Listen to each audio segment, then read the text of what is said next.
I think they got a lot of playmakers on the team, and of course Bijan. They got my boy Kyle, and then of course Drake too. They probably need one more receiver. Welcome in, Falcons fans. Your boy Brian Lewis back at it again for more Atlanta Falcons content. And today, guys, we talked about quarterbacks, rookies, and free agents the last two videos. Now we're going to talk about another position on the offense, the wide receiver position, a position that has felt like it's been neglected the last couple of years. I know a lot of people like to consider, actually, let me put it like this. We know Drake London is the number one wide receiver, right? Cool. He's been a success. Some people feel like he could have been even better if Arthur Smith was a bit better of a play caller, scheme was more predicated towards passing concepts, things like that. I think people have usually looked at Kyle Pitts as the wide receiver too. In this video, I will not be considering Kyle Pitts a part of the receiving corps. So we're going to look at just strictly who is labeled a wide receiver on this team. Drake London, Matt Collins, Cordero Hodge, Scotty Miller. That was the receiving corps that the Falcons had this past year. Under the regime of Arthur Smith, the receiving corps has pretty much been, especially after the first year from the holdovers from the Dan Quinn era, they've pretty much been very underwhelming for the most part. It seems like from guys like Brian Edwards, Alton Tate, and then maybe potentially Van Jefferson, feels like every single guy they've tried to bring in that maybe had some history of success, maybe could continue here in Atlanta, has failed. So I'm going to talk about some of the top free agent wide receivers for the Falcons, who they may target, who they may go after, and who could be a good fit for this team. Now, one thing I want to do by prefacing this is saying the quarterback position, what they decide to do at the quarterback position, can very much dictate the wide receiver position in terms of how much money they allocate to that guy or to the guys, and etc. You go rookie, you can pay him a wide receiver now. You go veteran quarterback that takes a lot of money early, maybe you go for a cheaper guy. You go with a guy maybe who's been highly connected to Atlanta. In about a year, you're probably going to start talking contracts with him if he has a good year. So that all can dictate this position. But let's go ahead and get into some names that maybe could be potential, potential receivers for this team moving forward. Now, obviously, we got to talk about the number one guy, who I think is number one on a lot of people's big boards for wide receivers. T. Higgins, Cincinnati Bengals. He has been the number two receiver for the Bengals since he's came into the league. He's been a big play guy for Joe Burrow. He's been beside Jamar Chase, who gets a lot of that attention, and he's definitely taken advantage. Now, this past season, he's had injuries. He's coming off an injury-riddled season, so obviously big thing for him is health. Still young, still competitive, and a guy who could pretty much come in here and immediately take this passing offense to the next level with Drake London beside him. Big body wide receiver, tall, just a guy who can make plays. So the big thing for him, realistically, since he's more of a field stretching jump ball type of a guy, is how much do you want to give him? He's probably going to demand in some camps who want him number one receiver money. That's going to be the big thing with T. Higgins. There is going to be some team out there that may see him as a number one. Jacksonville, for example, could be a team. They could potentially go to Calvin Ridley. Now they need a wide receiver. They may go T. Higgins. So how much are you willing to pay if you're the Falcons if you want T. Higgins? You know what he's capable of. You have him, Drake London, Kyle Pitts. That is a very dangerous three receiving corps just right there. But it just depends. Are you willing to invest a lot of money into T. Higgins, knowing in a couple of years you have to pay Drake London as well? So that's something that could potentially be the question if you wanted to go for a guy like a T. Higgins. Like I said, T. Higgins is a guy who, before the injuries, had 2 consecutive 1,000-yard seasons. So a guy who was very, very productive in Cincinnati. And obviously, with Zach Robinson here, you would assume from having wide receivers in LA like Puka Nacua, like Cooper Kupp, he's obviously been around receivers and he's seen greatness from the receiving game like in LA. Now he would probably want to bring that here to Atlanta, and it'll be interesting to see how T. Higgins would potentially fit within the system. Now, the only thing you could say is maybe a reason why you wouldn't go in that direction is Drake London is a big body receiver as well. Now, there's nothing wrong with having two big-bodied, tall receivers, but maybe you want to go for a different type of receiver in that situation. Just depends on how you feel. T. Higgins is going to be the number one on a lot of people's charts in this free agency for wide receivers. And in a league where some people are, even though running backs have been impacted the most, some people may be hesitant to pay a wide receiver because they know maybe how much of an impact are they actually bringing into winning. And then again, with this new regime, what is there going to be the philosophy? How do they want to be 50-50? Do they want to be 60-40 passing? Do they want to be 60-40 running? We don't actually have a firm idea of that yet. But T. Higgins is definitely going to be the top of everyone's list. And let's just go ahead and stick with Cincinnati, actually. A receiver I've liked for years. Tyler Boyd is also a free agent, 29 years old. So he's about to hit 30, but people forget Tyler Boyd can play. He had multiple 1,000-yard seasons before T. Higgins was drafted, when he was basically the number one guy. and he produced. He was productive when he was put in that position. And then when T. Higgins came, he became the number 3 wide receiver. And let me tell you his stat line the last 3 years. 67 receptions, 828 yards, and 5 touchdowns in 2021. 2022, 58 receptions, 762, and 5 touchdowns in 2022. And then this past year, 67 receptions, 606 yards, and 2 touchdowns. Regardless if he's been 2, 1, or 3, he's been productive. Because before that, he had 2,000-yard seasons. So, Tyler Boyd is a guy, if the Falcons went in that direction, he could play 2, but he also could be wide receiver 3, depending on, again, what you want to do with that position. So you can play him slot or 2. It literally just depends how you view him. And he probably won't cost you like a ton of money. He's obviously the cheaper out of the 2 Cincinnati receivers. So a guy who could still be productive, but not cost you a lot of money. And maybe that you still, like I said, add another receiver because of that. Tyler Boyd is a guy I've really liked for years. He's been a great target for Burrow, and a guy who, like I said, given the opportunity, could definitely come in and help this team and be a good pickup if the Falcons wanted to go in that direction, of course. So, Tyler Boyd, potential Falcon, why not? I think it's something that you should definitely consider. Just again, depending on what you want to do, because Tyler Boyd could definitely come in, I think, and be productive in this offense for sure. 100%. So, I just want to get the bigger receivers out of the way. Let's get to the next guy. Michael Pittman Jr. A guy who has been the number 1 receiver in Indianapolis, pretty much his entire career so far. Obviously, again, Michael Pittman, the only reason why Michael Pittman may not be a popular pick is because he's kind of a lot of people view him as the exact same player as Drake London. And again, do you want 2 receivers being the exact same? You kind of probably want something different there. Again, and he also may be looking for, again, top receiver money because he feels like he is a top receiver. And again, do you feel comfortable giving him a lot of money, for a guy who basically is Drake London for some people? People are going to debate who is better, Michael Pittman, Drake London, whatever. But that is also a potential debate. That is also a potential discussion. That is also a potential avenue the Falcons could go down if they felt like maybe, hey, we could go with him. He's a big body guy. If they want to become this supposed jump ball offense that they're supposed to be under Arthur Smith, that is a route you could take. Just depends how you feel about him. So we'll have to see. An interesting guy within the division, Mike Evans, a man who has had 1,000-yard seasons since he's entered the league. I think he's had 11 consecutive now 1,000-yard seasons. Actually 10 straight 1,000-yard seasons. With Brady, without Brady, with all the quarterbacks that Tampa Bay has had. He is a guy who has been Mr. Consistent. He has been a guy who, as we've seen, gave A.J. Terrell issues. He's a guy who can kind of do everything. Now, with him, he's in his 30s. So he's more towards the downside of his career. He's going to start declining. in a lot of people's eyes.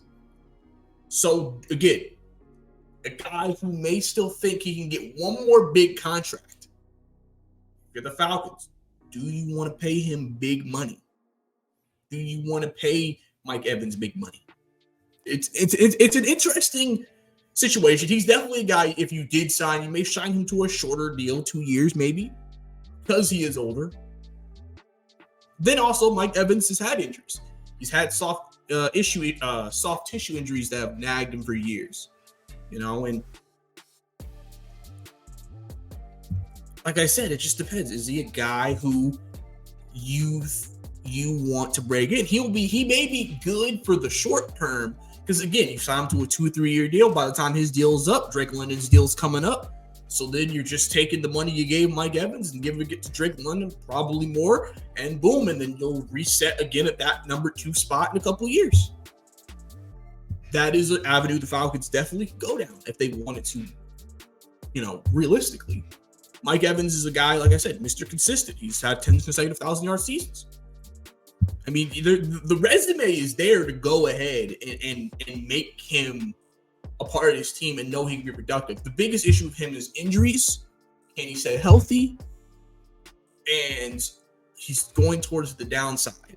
Are you comfortable maybe paying a guy who is, like I said, going down in terms of youth and in health in his career? Because you don't want to pay him a lot of money, and then Mike Evans has all his injury issues start to fall out here in Atlanta, and now you've then tied up some of your cap in a guy who's not playing a lot, and now the Falcons are right back where you were with the receiver position. So it's very tempting. If they got him, I wouldn't be upset, but there are some things you have to think about and be cautious about. So it's something that I think may be talked about within the Falcons organization between Terry and Raheem. Obviously, Raheem has some, has some history with Mike, and Terry, he's played against him with New Orleans and now the Falcons for years. So something that could happen, could be a potential option. And then we go on to our next guy, Hollywood Brown, Marquise Brown from the Arizona Cardinals. Guy who's been in the Cardinals for the last 2 years, has had some injury issues, but I think if he can stay healthy, he would be a perfect number 2 in this offense with Drake London. Big play guy who, has really always been good since he's entered the league. He's always been a guy who, scores touchdowns.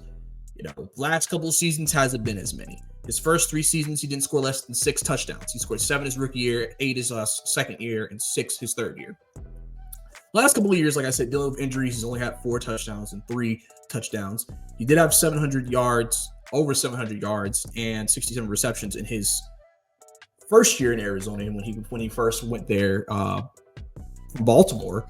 So a guy who I think if you bring him into this system, I definitely think he can be very effective. The biggest thing, and like I said, for a few receivers on this list that I'll talk about, is just health. Staying healthy.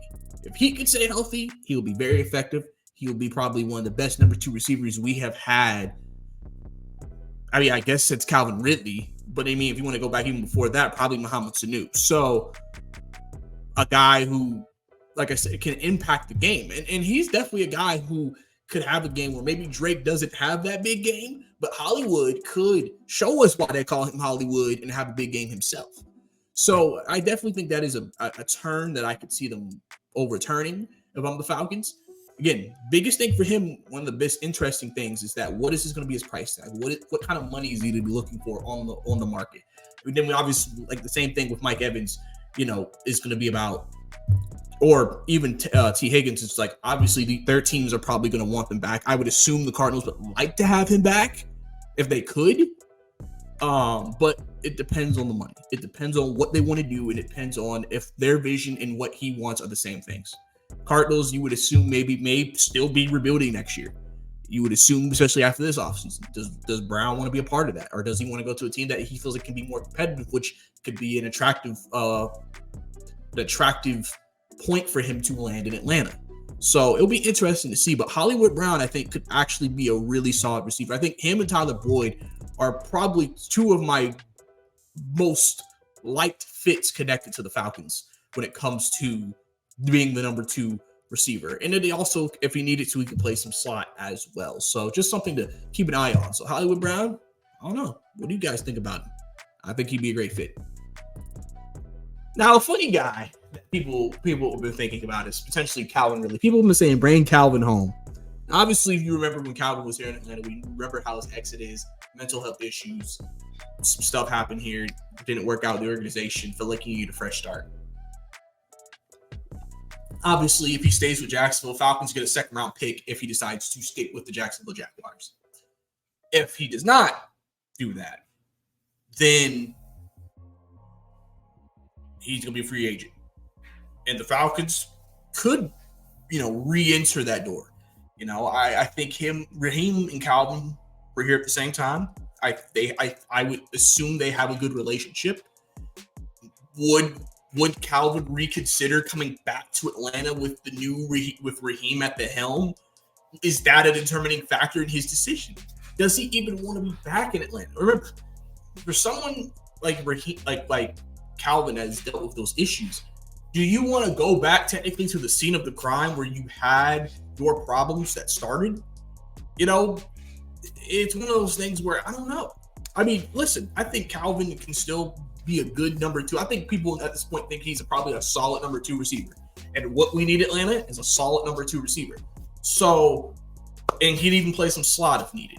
So it's definitely an interesting discussion to have. Calvin Ridley, what about him? Is he someone we consider?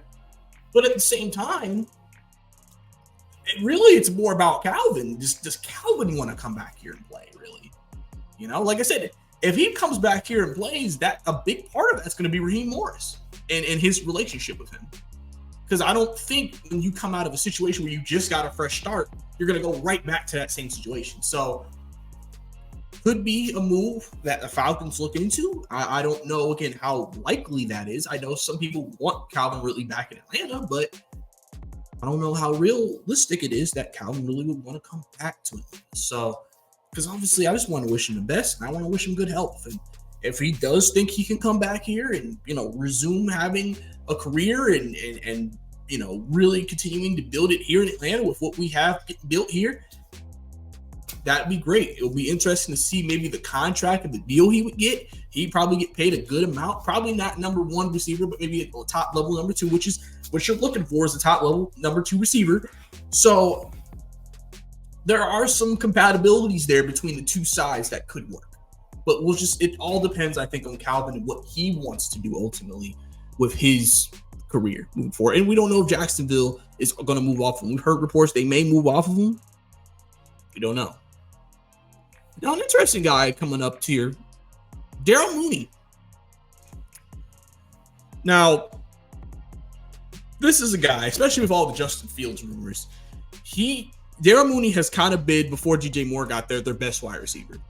And he's made plays. He's a small guy who can make big plays.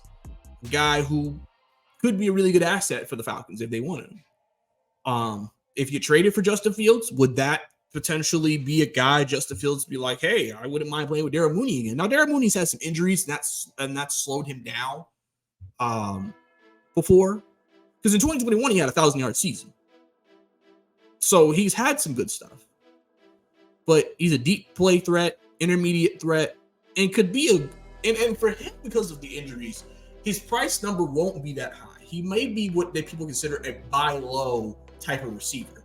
You can get him for a nice, solid, cheap contract, and then he's basically proving that he can still be that guy from 2021, which would be very ideal. And again, he can play 2 or 3. So again, you could bring in Darnell Mooney for cheap and maybe still draft a receiver, or maybe get another free agent receiver. So Darnell Mooney is a guy who I think would be he has the potential to be a very strong value receiver potentially if we acquired him. So something that I think, again, Falcons should look into, depends on what they want to do at the receiver position and how much money they want to allocate to that position with Drake London coming up in a couple of years at the wide receiver position. And so if they want to go a little bit cheaper, Darnell Mooney may be a potential strong fit for this team. And then we'll go Gabriel Davis here from the Buffalo Bills, a guy who has shown flashes in Buffalo to kind of be a guy who could maybe be a really good number 2. I remember, in Buffalo, the thing about him is that he's sometimes very hit and miss.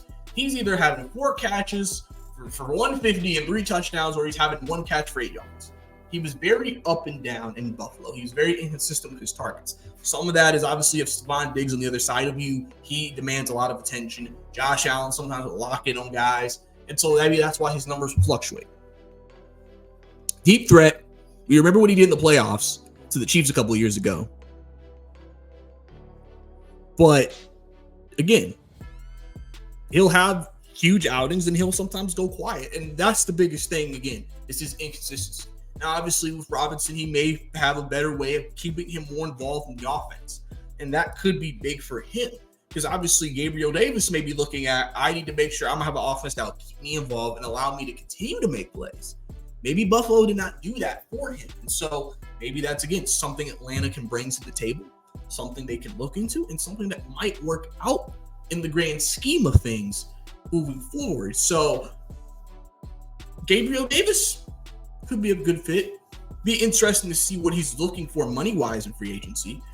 Don't think he would be a buy low guy, but I don't think he'd be like top end number 2 receiver. It's going to be somewhere in that middle. So again, it's going to depend on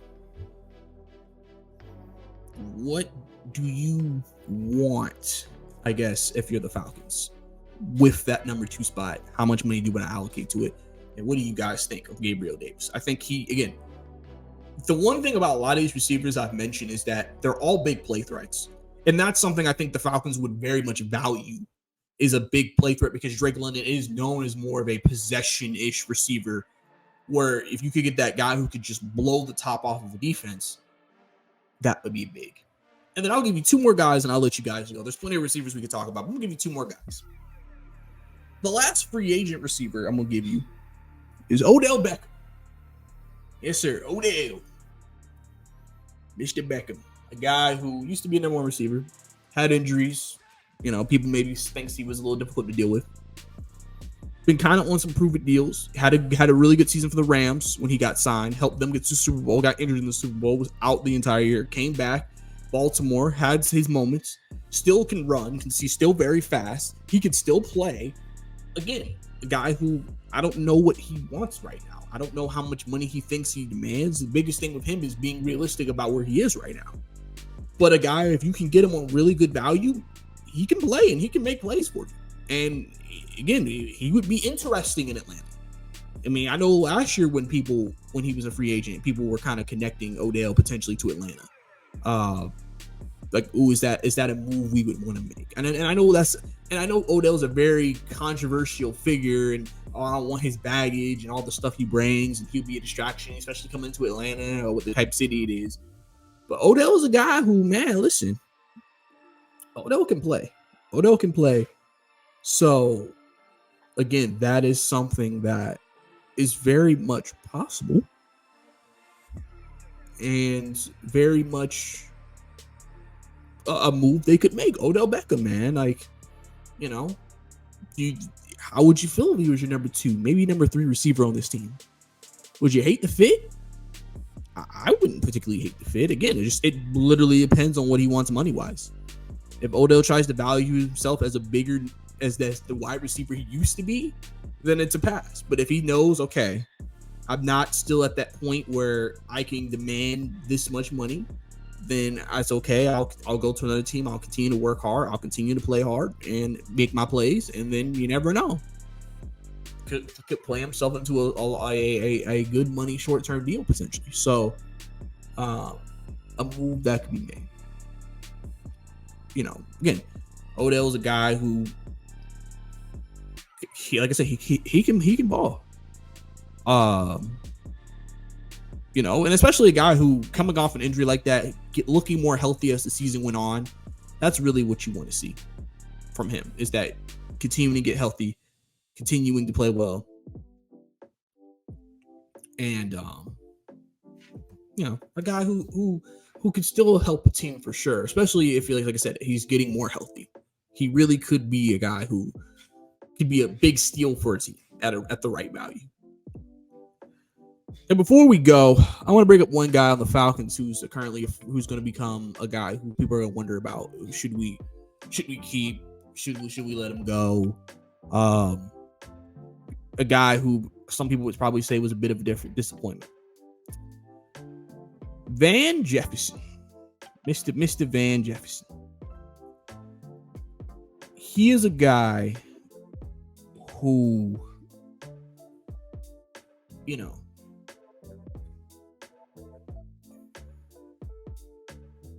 he's coming into this year.